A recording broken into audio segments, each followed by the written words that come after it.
Par endroits, les engins s'attellent à coucher le bitume. Plus loin, la chaussée est déjà praticable, sauf quelques points critiques encore à traiter pour faire de la Y4, voie de contournement d'Abidjan, l'ouvrage tant attendu.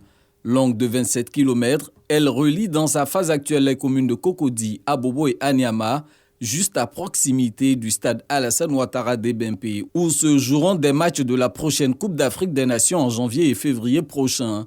L'urgence est donc de mise. Ce lundi, le ministre de l'Équipement et de l'Entretien routier est sur le terrain pour s'enquérir de l'état du chantier à 78% de taux d'exécution.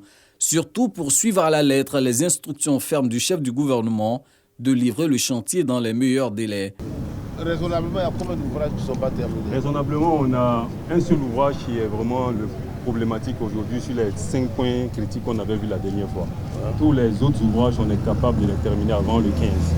Les choses semblent bien avancées. Sur les 19 ponts et échangeurs à bâtir sur la Y4, 16 sont déjà prêts, les 3 autres en cours de construction. Amédée Kouakou se montre optimiste. Du carrefour d'Alépé jusqu'au stade de Bempé. Là, nous avons donc 14 km. Le chantier est très bien avancé, mais vous voyez que là-bas, on a beaucoup plus de montagnes. Donc, il y a beaucoup plus de ponts à construire que nous avons quasiment terminés.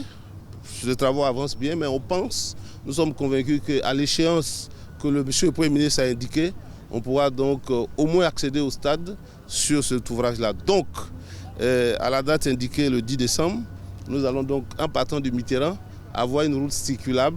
Même si l'autoroute n'est pas entièrement terminée, mais on pourra donc rouler sur la route jusqu'au stade de Bempé.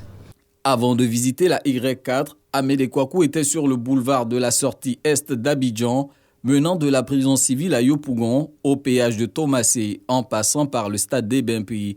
Cet ouvrage n'attend plus que la pose des panneaux de signalisation et de l'éclairage public pour passer de 98% actuellement à 100% de taux d'exécution.